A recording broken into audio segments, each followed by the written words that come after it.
நாய் வளர்க்குறது நல்லதா? நிறைய பேர் வீட்டில் வளர்க்குறதுக்கு ஆரம்பித்தாங்க. பூனை வந்து யாரும் வளர்க்குறது இல்லை. இந்த நாயோடைய எண்ணங்கள் அதிகமாக இருக்குது. ஒரு கடனை கொடுக்கக்கூடிய ஒரு விஷயத்த கண்டிப்பாக கொடுக்குது. ஒரு பிரிவினை இல்லாமல் கண்டிப்பாக இருக்கவே இருக்காது.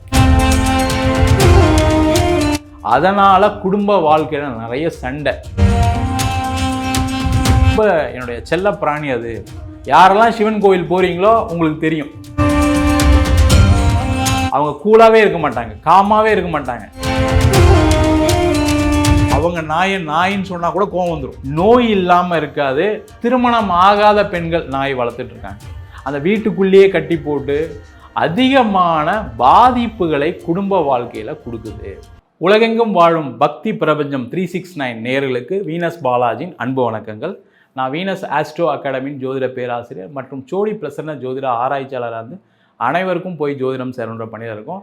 இன்றைக்கி நம்ம பார்க்க போகிற விஷயம் வந்து வீட்டில் நாய் வளர்க்கலாமா, பூனை வளர்க்கலாமா, இதை பற்றிய தகவலை டீட்டெயிலாக பார்க்க போகிறோம். ஸ்கிப் பண்ணாமல் பாருங்கள், லைக் பண்ணுங்கள், கமெண்ட் பண்ணுங்கள், ஷேர் பண்ணுங்கள். நிறைய நேயர்களுக்கும் மாணவர்களுக்கும் ஒரு முக்கியமான தகவலை இந்த வீடியோவில் பார்க்க போகிறோம். என்னென்னு கேட்டிங்கன்னா, நிறைய பேர் நம்மளுடைய மாணவர்களாக இருக்கட்டும் சரி, நம்ம கிட்ட ஜாதகம் பார்க்குறவங்களாக இருக்கட்டும், நிறைய பேர் கேட்குற விஷயம் என்னென்னு கேட்டிங்கன்னா, வீட்டில் வந்து நாய் இருக்குது சார், வளர்க்கலாமா?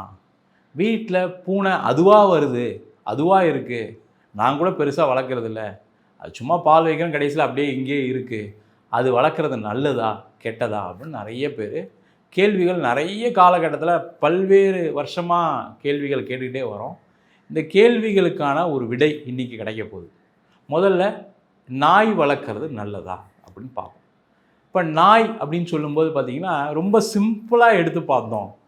எப்போவுமே நம்ம வந்து ஒரு விஷயத்தை செய்யும்போது நம்முடைய முன்னோர்கள் என்ன பண்ணாங்க, நம்முடைய முன்மாதிரிகள் எப்படி இருக்குது அப்படின்னு ஒரு விஷயத்தை பார்க்கும்போது பார்த்திங்கன்னா, நம்முடைய முன்னோர்கள் நாய் வளர்க்கும்போது பார்த்திங்கன்னா அது ஒரு வேட்டைக்காகவும் பாதுகாப்புக்காக தான் வளர்த்தாங்க. ஆக்சுவலாக இப்போ பார்த்திங்கன்னா நீங்கள் வீட்டில் பார்த்திங்கன்னா நாய் வந்து ஜென்ரலாக ஒரு காடு இருக்கும். அந்த காடில் தேவையில்லாத நம்மளுக்கு பிரச்சனைகள் வரக்கூடாது, ஒரு பாதுகாப்புக்காக ஒரு நாய் வளர்ப்பாங்க.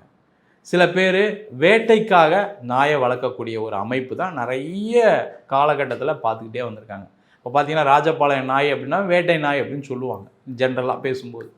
இப்படி இருக்கக்கூடிய ஒரு காலகட்டத்தில் இப்போ அப்படியே பார்த்திங்கன்னா ஆஃப்டர் 2000க்கு அப்புறம் பார்த்திங்கன்னா நிறைய பேர் வீட்டில் வளர்க்குறதுக்கு ஆரம்பித்தாங்க. வீட்டில் வளர்க்குறது கூட ஆரம்பிக்கிறது பிரச்சனை கிடையாது. வீட்டில் என்ன பண்ணுவாங்கன்னா நாயை வாசலில் கட்டி போடுவாங்க. அது கூட கொஞ்சம் பரவாயில்ல அப்படின்ற மாதிரி சொல்லலாம். இப்போ என்ன ஆகிடுச்சுன்னா வீட்டுக்குள்ளேயே அவங்க பெட்ரூம்லேயே, அவங்க ஹால்லேயே, அவங்க கிச்சன்லேயே நிறைய பேர் நாய் வளர்க்குறாங்க. சில பேருக்கு வந்து அவங்க நாயின்னு சொன்னால் கூட கோவம் வந்துடும். அந்த மாதிரி வந்து இன்றைக்கி மக்களுடைய மனசில் இந்த நாயோடைய எண்ணங்கள் அதிகமாக இருக்குது. இப்போ நான் நிறைய விஷயங்கள் நிறைய கிளாஸஸ்லாம் எடுக்கிறதுனால, நிறைய ஜாதகம்லாம் பார்க்குறதுனால ஒரு சர்வே மாதிரி எடுத்து வச்சுருக்கோம். என்ன சொல்லுது, இந்த நாய் வளர்த்தா என்ன நடக்குது வீட்டில் அப்படின்னா, இப்போ சில வீட்டில் பார்த்திங்கன்னா திருமணம் ஆகாத பெண்கள் நாய் வளர்த்துட்ருக்காங்க. அந்த மாதிரி வீட்டில் பார்த்திங்கன்னா நிறைய பெண்களுக்கு திருமணம் ஆகாமல் இருக்கிறதுக்கான ஒரு சூழ்நிலைகள் நிறைய இருக்குது, பார்த்துக்கிட்டே வரோம். இப்போ ஜாதகத்திலே பார்த்திங்கன்னா யார் எந்த மிருகங்களை வளர்ப்பாங்க, பெட்டு வளர்க்கலாமா வளர்க்கக்கூடாதெல்லாம் இப்போ பார்த்துட்ருக்கோம். நிறைய ரிசர்ச் எடுத்து வச்சுருக்கோம், சர்வே எடுத்து வச்சுருக்கோம். அப்படி பார்க்கும்போது திருமணம் ஆகாத பெண்கள் கண்டிப்பாக வீட்டில் நாய் வளர்த்தாங்கன்னா பிரச்சனையாக இருக்குது. அதுவும் முக்கியமாக இப்போ வளர்க்கக்கூடியவர்கள் எல்லாருமே, அது ஆண்களாக இருந்தாலும் சரி பெண்களாக இருந்தாலும் சரி, அந்த வீட்டுக்குள்ளேயே கட்டி போட்டு வீட்டில் ஹாலில், பெட்ரூமில், கிச்சனில் இருக்கும்போது அதிகமான பாதிப்புகளை குடும்ப வாழ்க்கையில் கொடுக்குது. அது நிறைய பார்த்துட்டே வரும். என்னென்னு கேட்டிங்கன்னா, இந்த நாய் குணம் அப்படின்னு சொல்லுவாங்க. இப்போ பார்த்தீங்கன்னா சில பேருக்கு வந்து 40 வயசுக்கு மேலே தானா நாய் குணம் வரும் அப்படின்னு சில பேர்லாம் கேள்விப்பட்டிருப்பீங்க. அது என்னன்னு கேட்டிங்கன்னா கோபம் அதிகமாக வரும், வேறு ஒன்றும் கிடையாது. இப்போ நாய் எப்படி குலைச்சிக்கிட்டே இருக்கோ அதுபோல் மனிதர்களும் என்ன ஆகுறாங்கன்னா, நாய் வளர்க்க வளர்க்க வீட்டில் ஒரு பிராணி இருக்க என்னன்னா அது குலைச்சிக்கிட்டே இருக்கும். அதோடைய தன்மை அது மாற்றிக்க போகிறதில்ல. அதை கேட்டு கேட்டு கேட்டு என்ன கேட்டிங்கன்னா நம்மளுடைய எண்ணங்களும் மாற்றங்களும் மனதளவும் உடலளவும் என்ன கேட்டிங்கன்னா அந்த கோபத்தை அதிகமாக கொடுக்கக்கூடிய ஒரு அமைப்பை கொடுக்குது. அதனால் குடும்ப வாழ்க்கையில் நிறைய சண்டை, அம்மா பையனுக்கு சண்டை, பொண்ணுக்கும் அப்பாவுக்கும் சண்டை, இது மாதிரி பலவிதமான உறவுகளுக்குள்ள வீட்டில் இருக்க நாயினால நிறைய சண்டைகள் வருது, நிறைய பிரச்சனைகளை பார்க்குறோம். அதனால் என்னை பொறுத்த வரைக்கும் நாய் வளர்க்குறது தப்பு இல்லை, அதுக்கான ஒரு லிமிட்டேஷன் இருக்குது. அதை எப்படி வளர்க்கணுமோ அப்படி வளர்த்தாங்கன்னா பிரச்சனை கிடையாது. அதே போல் இப்போ இன்னொரு சர்வே போகலாம். என்ன சார் நீங்கள் நாயை பற்றி இப்படி பேசுகிறீங்க? நிறைய பேர் கேட்பாங்க. ஏன்னா நாங்கள் வந்து ரொம்ப என்னுடைய செல்ல பிராணி, அது என் கூடயே நிறைய பாதுகாப்பை கொடுத்துருக்கு, எனக்கு வந்து அதுதான் ஒரு பெரிய ஒரு நண்பர் மாதிரி அப்படின்னு சில பேர்லாம் இருப்பீங்க, இல்லைன்னு சொல்ல.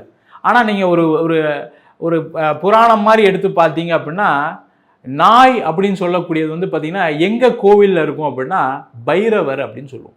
இந்த பைரவர் சன்னதி எங்கே இருக்கும் நீங்கள் ஒரு ரிவைண்ட் பண்ணி பார்த்தீங்கன்னா தெரியும். சிவன் கோவிலில் கடைசியில் எண்டில் இருக்கும்.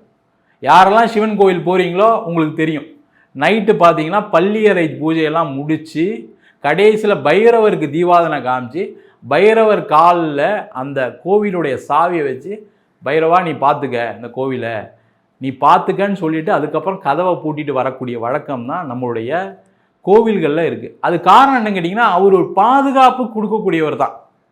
அந்த பாதுகாப்பு கொடுக்கக்கூடியவரை நீங்கள் வீட்டில் ஒரு ஆளாக வச்சுக்கிட்டு இருக்கும்போது, ஒரு உறுப்பினராக வச்சுட்டு இருக்கும்போது நிறைய பிரச்சனைகளை கொடுக்கும். அதில் கவனமாக இருங்க. முக்கியமாக திருமணத்தில் நிறைய பிரச்சனைகளை கொடுக்குதுன்னு பார்த்துக்கிட்டே வரோம். கேர்ஃபுல்லாக இருங்க. சண்டைகள், சச்சரவுகள் வீட்டில் பார்த்தீங்கன்னா எப்போவுமே ஒரு டென்ஷன் இருக்கும். நாய் வச்சுருக்க வீட்டில் நீங்கள் போய் ஜஸ்ட்டு செக் பண்ணி பாருங்களேன், அவங்க கூலாகவே இருக்க மாட்டாங்க, காமாகவே இருக்க மாட்டாங்க, பயங்கர டென்ஷனோடு தான் இருப்பாங்க. அதற்கு காரணம் அந்த நாயுடைய குணங்கள் தான், வேறு ஒன்றும் கிடையாது. நீங்கள் வந்து அது மாறுறதில்லை. பட் என்னென்னா அதனுடைய தன்மைகளை நீங்கள் பார்த்துக்கிட்டே இருக்கும்போது நீங்கள் உங்களுக்கும் அந்த மாதிரி ஒரு கோபத்தை கொடுக்கக்கூடிய ஒரு குணமாக மாறிடுது. அதனால் என்னை பொறுத்த வரைக்கும் நிறைய ஆய்வுகளின் பேர்கள் என்னென்னா, நாயை வீட்டில் வளர்க்குறது ஒரு பிரச்சனையை கொடுக்குது. முக்கியமாக வீட்டுக்குள்ளே வளர்க்குறது. வீட்டில் வெளியில் கட்டி போட்டு வளர்க்குற வரைக்கும் எந்த பிரச்சனையும் கொடுக்கல. நிறைய பார்த்துக்கிட்டே வரும். நானும் இப்போ பார்த்திங்கன்னா ஒரு 25 இயர்ஸாக நாய் வளர்க்குறவங்க நிறைய பேரை ஃபாலோ பண்ணியிருக்கேன், பேசியிருக்கேன். வெளியில் கட்டி வளர்க்குற வரைக்கும் பிரச்சனை இல்லை. என்றைக்கு வீட்டுக்குள்ளே வளர்க்குறீங்களோ அது கண்டிப்பாக குடும்ப வாழ்க்கையில் மிகப்பெரிய பிரச்சனையை கொடுக்குது. கவனமாக இருக்கிறது ரொம்ப முக்கியம். அடுத்தது பார்த்திங்கன்னா பூனை வளர்ப்பு. இப்போ பூனை வளர்கிறது வந்து நிறைய இடத்துல வந்து ரொம்ப சகஜமாகிடுச்சு. பூனை வந்து யாரும் வளர்க்குறது இல்லை, அதுவாகவே அங்கே வரும். அப்போ என்ன பண்ணுவாங்க, பால் வைப்பாங்க, சாப்பாடு வைப்பாங்க, அப்படியே என்ன ஆகிடும் அந்த வீட்டிலே இருந்து அப்படியே குட்டி போட்டு அப்படியே இருக்கும். அது ஒரு விஷயத்தை அப்படியே கொண்டு போயிட்டே இருக்குது. பட் என்னென்னா அந்த பூனையும் பார்த்திங்கன்னா அதுக்கு ஒரு லிமிட்டேஷன் இருக்குது. என்றைக்கு வீட்டுக்குள்ளே வருதோ அது மிகப்பெரிய ஒரு கடனை கொடுக்கக்கூடிய ஒரு விஷயத்தை கண்டிப்பாக கொடுக்குது. யார் வீட்டில் நீங்கள் பூனை உள்ளே வச்சுருக்கவங்களாம் பாருங்கள், செக் பண்ணி பாருங்கள். அவங்களுக்கு கடன் இல்லாமல் இருக்காது, நோய் இல்லாமல் இருக்காது, ஒரு பிரிவினை இல்லாமல் கண்டிப்பாக இருக்கவே இருக்காது. இந்த மாதிரி பிரச்சனைகளில் இந்த பூனை வீட்டுக்குள்ளே வளர்க்கறதுனால நிறைய பிரச்சனைகள். இல்லை சார் வீட்டு வாசலில் தான் சார் இருக்குது, வீட்டில் சைடில் இருக்குது சார், குட்டி போட்டிருக்கு சார், அப்படி இருக்குது சார்னா பிரச்சனை கிடையாது, அது ஒன்றும் ப்ராப்ளம் பண்ணாது. ஆனால் என்றைக்கு வீட்டுக்குள்ளே அந்த பூனை வருதோ நிறைய பிரச்சனைகளை கொடுக்கும். கேர்ஃபுல்லாக இருங்க. வீட்டுக்குள்ளே எந்த ஒரு மிருகத்தையும், அது எதுவாக இருந்தாலும் சரி, வீட்டுக்குள்ளே வளராமல் வச்சுக்கிறது ரொம்ப ரொம்ப முக்கியம். நீங்கள் வந்து உங்கள் அப்பா இருக்காங்க, உங்கள் தாத்தா இருக்காங்கன்னா இதெல்லாம் கேட்டு பாருங்கள். நாயை வீட்டுக்குள்ளே கட்டி போட்டிருக்கீங்களா, பூனையை உள்ளே வளர்த்துக்கன்னு கேட்டு பாருங்கள். யாருமே செஞ்சதில்லை. ஆனால் இன்றைக்கி இருக்கக்கூடிய சமூகத்தில் இது ஒரு ஃபேஷனாகவும் இருக்குது, சில பேருக்கு ஒரு ஆசையாகவும் இருக்குது. அதே நேரத்தில் ஒரு நண்பர் மாதிரி வச்சுருக்கேன் சார், நண்பர் மாதிரி வச்சுருக்கலாம். அந்த நண்பருக்குமே ஒரு லிமிட்டேஷன் இருக்குது. அதை மறந்துட்டு அது வீட்டுக்குள்ளே இருக்கும்போது தான் நிறைய பிரச்சனைகளை கொடுக்கறது. கண்டிப்பாக இந்த 2 பிராணிகளையும் வீட்டுக்குள்ளே வளர்க்காமல் வெளியில் வளர்க்குறது பல்வேறு விதமான சந்தோஷத்தையும் குடும்பத்தில் நிம்மதியும் கண்டிப்பாக ஏற்படுத்தும். யாராவது இந்த மாதிரி பிரச்சனையில் இருக்கீங்க, இது மாதிரி ப்ராப்ளம் உண்மைதான் சார்னாலும் கமெண்ட் பண்ணலாம். இல்லை சார் அப்படிலாம் இல்லை, எனக்கு இது மாதிரி பிரச்சனை இல்லை அப்படின்னாலும் உங்களுடைய தகவலை கமெண்ட் பண்ணிங்கன்னா நாங்கள் இதை ஒரு ரிசர்ச்சுக்கு எடுத்து வச்சுட்டு ஃப்யூச்சரில் இது சம்மந்தமான நிறைய ஆய்வுகளை வெளியிடுறதுக்கான ஒரு வாய்ப்புகள் கண்டிப்பாக இருக்கும். மிக்க நன்றி.